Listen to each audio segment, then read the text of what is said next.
새벽 2시, 불 꺼지지 않는 강남역 10번 출구 앞. 막차를 놓친 수많은 사람들이 초조하게 택시 앱을 새로 고침하고 있습니다.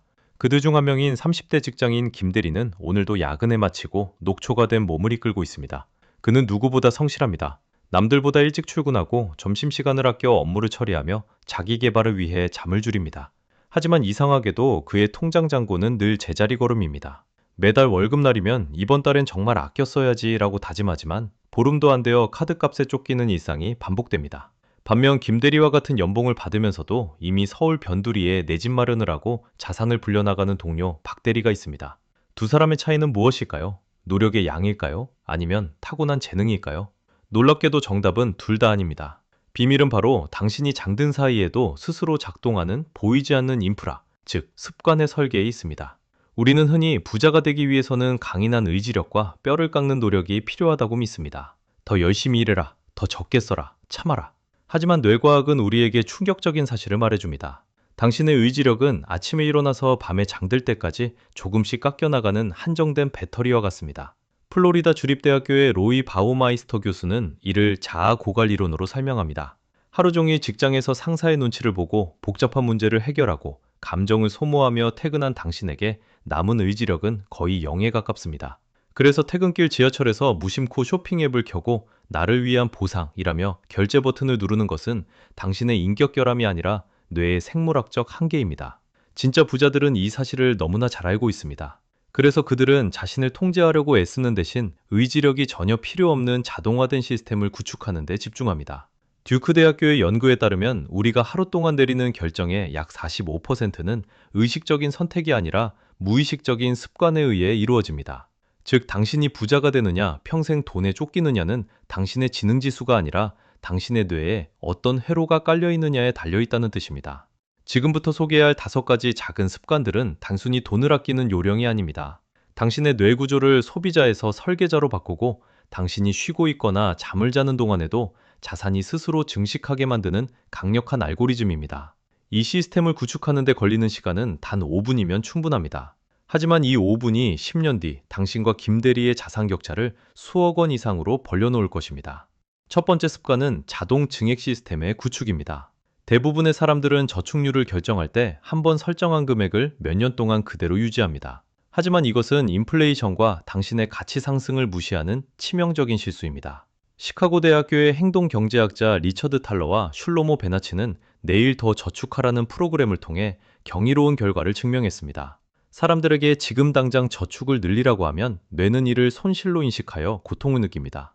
하지만 다음번 연봉이 오를 때 그 인상분의 절반을 자동으로 저축하겠다라고 미리 예약하게 하면 뇌는 이를 손실로 느끼지 않습니다. 왜냐하면 아직 손에 쥐지 않은 돈이기 때문입니다.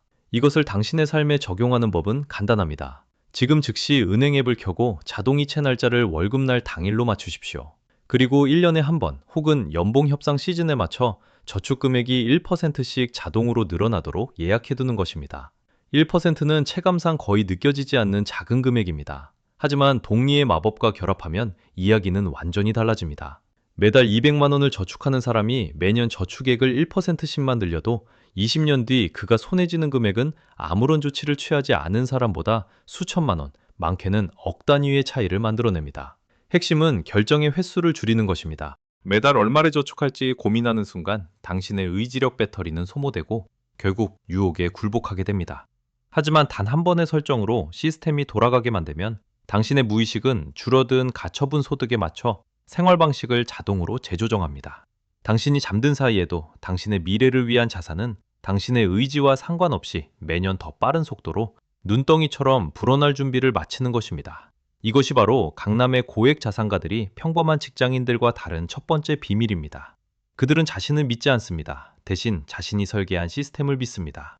당신의 뇌가 돈을 쓰는 즐거움에 중독되어 있다면 이제는 시스템이 돈을 불리는 즐거움에 중독되도록 회로를 재배치해야 합니다.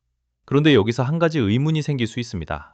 갑자기 큰 돈이 필요하면 어떡하죠? 저축만 하다가 정작 필요할 때 돈이 없으면 시스템이 무너지지 않을까요? 바로 이 지점에서 두 번째 습관, 즉 마찰 없는 방어벽의 개념이 등장합니다. 많은 사람들이 저축에 실패하는 이유는 예상치 못한 지출이 발생했을 때 저축 계획을 통째로 흔들어 버리기 때문입니다. 하지만 부자들은 결코 자신의 핵심 저축 시스템을 건드리지 않습니다. 저축이 실패하는 가장 큰 이유는 아이러니하게도 우리가 너무 성실하게 저축을 관리하려고 하기 때문입니다. 갑자기 자동차가 고장나거나 경조사가 겹치거나 예상치 못한 병원비가 발생하면 우리는 당황합니다. 이때 대부분의 사람들은 자동이체로 묶여있는 적금을 깨거나 이번 달 저축분을 써버립니다. 한번 무너진 댐은 걷잡을 수 없이 무너집니다. 이번 달은 망했으니까 그냥 다 써버리자 라는 심리가 발동하는 것이죠. 부자들은 이 심리적 함정을 마찰력이라는 도구로 해결합니다.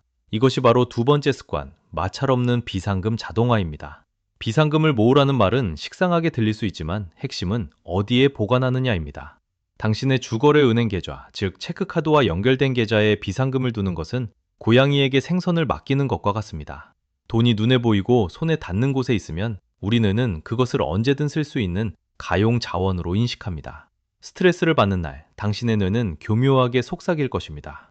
비상금 조금만 써서 맛있는 거 먹고 기분 풀자. 이건 심리적 비상 상황이야. 라고 말이죠. 이를 방지하기 위해서는 물리적, 심리적 마찰이 필요합니다. 한국의 금융 환경을 예로 들어보겠습니다. 카카오뱅크의 세이프박스나 토스의 파킹 통장 같은 서비스를 활용하십시오. 하지만 단순히 돈을 옮겨두는 것이 전부가 아닙니다. 월급날 당신의 의지가 개입하기 전에 일정 금액이 자동으로 이 별도의 계좌로 이동하게 설정해야 합니다.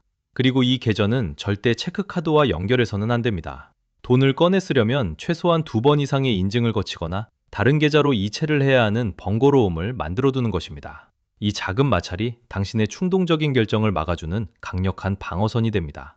행동경제학에서는 이를 넛지라고 부릅니다. 당신의 의지력을 시험하지 말고 당신의 게으름을 이용해 돈을 지키는 것입니다. 비상금이 든든하게 쌓여 있을 때 당신의 뇌는 더 이상 생존을 위한 불안감에 시달리지 않으며 이는 더 장기적이고 냉철한 투자 결정을 내릴 수 있는 심리적 토대가 됩니다. 이제 세 번째 습관으로 넘어가 보겠습니다. 이것은 당신의 지갑에서 돈이 빠져나가는 가장 큰 구멍을 막아줄 구조적 24시간 규칙입니다. 우리는 지금 클릭 한 번에 배송되는 초고속 소비의 시대에 살고 있습니다. 쿠팡의 와우 배송이나 무신사의 번개 배송은 우리의 편의를 돕지만 동시에 우리 뇌의 전두엽을 마비시킵니다. 물건을 보고 갖고 싶다는 욕망이 생기는 순간 뇌에서는 도파민이 분출됩니다.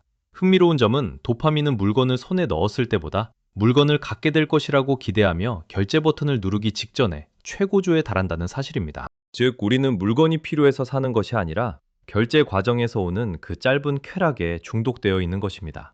이 도파민의 마법을 깨는 유일한 방법은 시간입니다. 하지만 내일 사야지 라는 다짐만으로는 부족합니다. 시스템이 필요합니다. 사고 싶은 물건이 생기면 무조건 장바구니에만 담아두고 앱을 종료하십시오. 그리고 정확히 24시간이 지난 뒤에 다시 확인하는 것입니다. 놀랍게도 24시간이 지나면 그 뜨거웠던 갈망의 80% 이상은 사라집니다. 도파민 수치가 정상으로 돌아오면서 차가운 이성이 되살아나기 때문입니다. 이게 정말 나에게 필요한가? 아니면 그냥 오늘 기분이 안 좋아서 사고 싶었던 건가? 라는 질문에 답할 수 있게 되는 것이죠.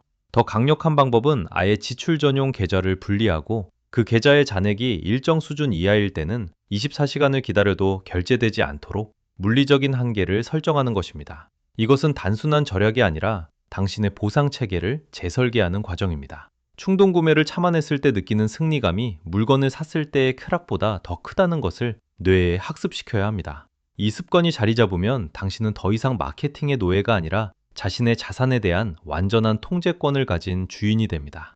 여기에 더해 네 번째 습관은 당신의 성취감을 극대화해줄 순자산 월간 트래킹입니다. 많은 사람들이 가계부를 쓰다가 포기합니다. 매일 500원, 1000원 단위의 지출을 기록하는 것은 너무나 고통스럽고 의지력을 많이 소모하기 때문입니다. 부자들은 사소한 지출 항목에 집착하지 않습니다. 대신 그들은 전체적인 방향성을 봅니다. 한 달에 한 번 딱 10분만 투자해서 당신의 모든 자산에서 모든 부채를 뺀 순자산 수치를 기록하십시오. 하버드 비즈니스 스쿨의 테레사 아마빌레 교수는 이를 전진 원칙이라고 부릅니다. 인간은 아주 작은 진행 상황이라도 눈으로 확인할 때 가장 큰 동기부여를 얻습니다. 매일 커피값을 아끼는 고통은 크지만 한 달 뒤 나의 순자산이 지난달보다 50만 원 늘어난 것을 숫자로 확인하는 쾌락은 훨씬 강렬하고 오래갑니다.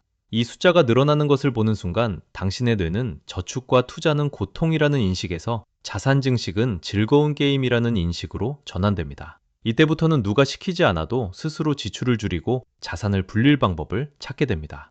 당신이 잠든 사이에도 돈이 쌓이게 만드는 시스템의 핵심은 결국 당신의 무의식을 부자의 방향으로 정렬하는 것입니다. 김 대리가 매달 카드 명세서를 보며 한숨을 쉴 때 당신은 매달 우상향하는 순자산 그래프를 보며 미소 짓게 될 것입니다. 이 차이는 처음에는 미미해 보일지 모릅니다. 하지만 1년, 5년, 10년이 지나면 그 그래프의 기울기는 기하급수적으로 가팔라집니다. 마지막 5번째 습관으로 넘어가기 전 한번 자문해 보십시오. 나는 지금 내 돈의 주인인가? 아니면 돈이 흘러가는 통로에 불과한가? 대부분의 사람들은 돈을 쓰기 위해 버는 것이라고 생각합니다. 하지만 진정한 자산가들은 돈을 세상을 움직이고 가치를 창출하는 에너지로 봅니다. 이 관점의 전환을 완성해줄 마지막 퍼즐 조각이 기다리고 있습니다. 이 습관은 당신을 단순히 돈이 많은 사람을 넘어 부의 그릇이 큰 사람으로 만들어줄 것입니다. 이제 우리는 부의 시스템을 완성할 마지막 퍼즐 조각에 도달했습니다. 이 5번째 습관은 단순히 돈의 액수를 늘리는 것을 넘어 당신의 그릇 자체를 키워주는 심리적 도구입니다. 그것은 바로 선승인 기부 습관입니다. 기부라는 단어를 들으면 내가 쓸 돈도 없는데 무슨 기부냐 라고 생각할 수 있습니다. 하지만 브리티시 컬럼비아 대학교의 엘리자베스 던 교수의 연구에 따르면 타인을 위해 돈을 쓰는 행위는 자기 자신을 위해 쓸 때보다 훨씬 더 지속적이고 강렬한 행복감을 줍니다. 더 중요한 것은 이것이 당신의 정체성을 바꾼다는 점입니다. 매달 일정 금액이 자동으로 기부되거나 타인을 위해 쓰이도록 설정해두면 당신의 무의식에는 강력한 메시지가 각인됩니다. 나는 남을 도울 수 있을 만큼 충분히 가진 사람이다. 이 메시지는 결핍의 회로를 풍요의 회로로 전환시킵니다. 돈을 단순히 지켜야 할 대상에서 다스리고 배분할 대상으로 격상시키는 것이죠. 강남의 자산가들이 자선활동에 공을 들이는 이유는 단순히 세금 혜택 때문만이 아닙니다. 그들은 이 행위가 자신의 부자 정체성을 유지하고 강화하는 가장 효율적인 인프라라는 것을 알고 있습니다. 아주 작은 금액이라도 좋습니다. 자동이체 목록에 당신이 가치 있다고 믿는 곳을 하나 추가하십시오. 그 순간부터 당신의 돈은 단순한 숫자가 아니라 세상을 바꾸는 에너지로 변하기 시작합니다. 자, 이제 이 5가지 습관이 모였을 때 어떤 마법이 일어나는지 구체적인 숫자로 확인해 보겠습니다. 여기 2사람이 있습니다. 앞서 말한 성실하지만 시스템이 없는 김 대리와 평범하지만 이 5가지 시스템을 구축한 박 대리입니다. 2사람 모두 30년 동안 매달 같은 금액을 저축하려고 노력합니다. 하지만 김 대리는 자신의 의지력을 믿습니다. 기분이 좋을 때는 더 저축하고 힘든 달에는 저축을 쉽니다. 갑자기 보너스를 받으면 평소 갖고 싶었던 최신 가전제품을 먼저 삽니다. 반면 박 대리는 영상 초반에 말한 것처럼 단 5분 만에 시스템을 구축했습니다. 자동증액, 마찰 없는 비상금, 24시간 규칙, 순자산 트래킹, 그리고 자동 기부까지. 30년 뒤 2사람의 자산 격차는 단순히 저축액의 차이에 머물지 않습니다. 미국의 대형 자산운용사 뱅가드의 보고서에 따르면 자동화된 시스템을 갖춘 사람과 자신의 의지력을 믿고 수동으로 관리하는 사람 사이의 최종 자산 격차는 최소 1억 5천만 원에서 3억 원 이상 벌어집니다. 한국의 은퇴자금 기준으로 생각하면 이는 노후의 질을 완전히 결정짓는 엄청난 액수입니다. 왜 이런 차이가 발생할까요? 복리의 마법은 선형적으로 증가하지 않기 때문입니다. 복리 그래프의 폭발적인 상승은 마지막 10년에 집중됩니다. 김 대리가 의지력이 약해져 저축을 잠시 멈췄던 그 짧은 기간들이 30년 뒤에는 수억 원의 기회비용으로 돌아오는 것입니다. 더 무서운 사실이 있습니다. MIT의 경제학자 조나단 그루버는 30대의 저축을 단 1년만 미뤄도 은퇴 시점에는 약 3년치의 자산 성장 기회를 잃는 것과 같다고 경고합니다. 기다림의 대가는 결코 공평하지 않습니다. 당신이 오늘 시스템을 구축하지 않고 내일로 미루는 것은 단순히 하루의 저축을 포기하는 것이 아니라 당신의 노후에서 가장 풍요로워야 할 시간을 통째로 잘라내는 것과 같습니다. 당신이 잠든 사이 돈이 쌓이게 만드는 시스템은 단순히 부자가 되기 위한 기술이 아닙니다. 그것은 당신의 미래 시간을 사오는 유일한 방법입니다. 많은 사람들이 언젠가 돈을 많이 벌면 그때부터 관리하겠다라고 말합니다. 하지만 그것은 근육이 생기면 그때부터 운동하겠다라고 말하는 것과 같습니다. 순서가 틀렸습니다. 시스템이 먼저이고 부는 그 시스템을 따라오는 결과물일 뿐입니다. 당신의 뇌는 고장난 것이 아닙니다. 단지 에너지를 보존하도록 설계되었을 뿐입니다. 당신이 그동안 자산 관리에 실패했다면 그것은 당신의 의지력이 부족해서가 아니라 뇌의 본능에 맞지 않는 방식을 선택했기 때문입니다. 이제 그만 자신을 자책하십시오. 대신 뇌의 본능을 역이용하는 내일을 까십시오. 지금 바로 휴대폰을 켜고 가장 쉬운 첫 번째 습관부터 시작하십시오. 자동이체 금액을 단 1%만 높여보세요. 혹은 지금 즉시 비상금 계좌의 이름을 절대 건드리지 마시오 라고 바꿔보세요. 이 작은 변화가 당신의 무의식에 균열을 내고 그 균열 사이로 부의 흐름이 들어오기 시작할 것입니다. 당신은 더 이상 노력의 굴레에 갇힌 김대리가 아닙니다. 당신은 이제 당신만의 부의 제국을 설계한 아키텍트입니다. 시스템이 당신을 위해 일하게 만드십시오. 당신이 잠든 그 시간에도 당신의 미래는 이미 찬란하게 빛나며 자라나고 있습니다. 오늘 우리가 나눈 이 지식은 단순히 아는 것으로 끝나서는 안 됩니다. 아는 것은 힘이 아니며 오직 실행되는 지식만이 당신의 운명을 바꿉니다.